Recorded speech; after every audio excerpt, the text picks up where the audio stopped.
Hello, good morning. Today we are going to learn about a process known as sublimation. This process is carried out due to effect of heat.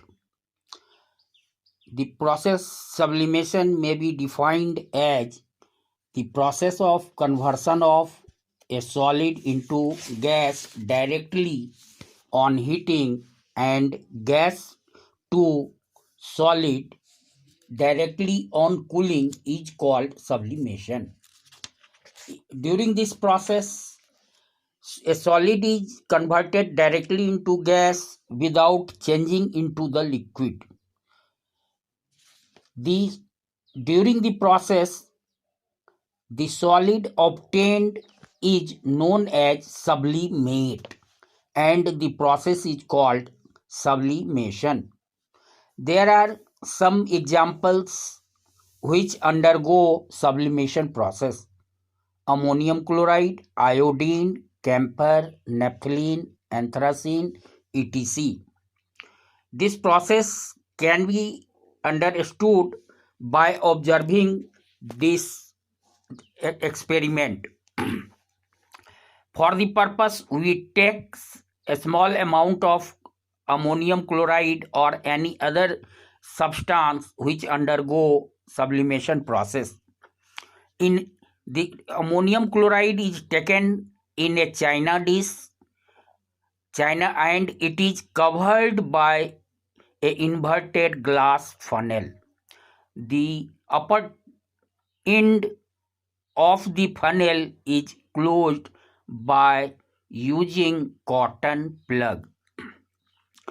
China dish is placed now on a tripod on a wire gauge. Now when we start heating, we find that white fumes start rising up in the funnel. As the fumes rise up, it is converted into white solid due to decrease in the temperature and gets deposited in the upper part of the funnel.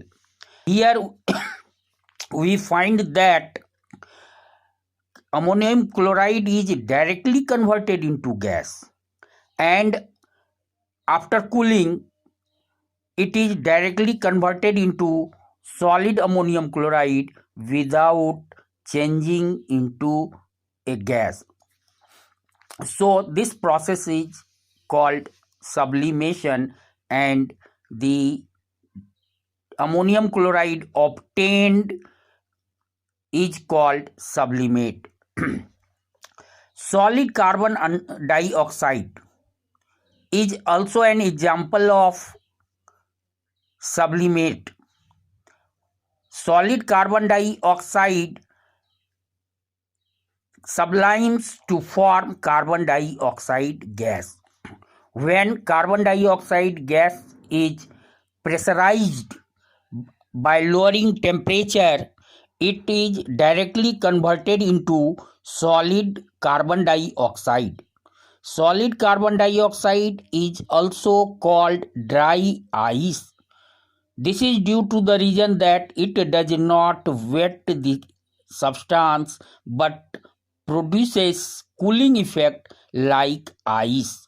So it is called dry ice.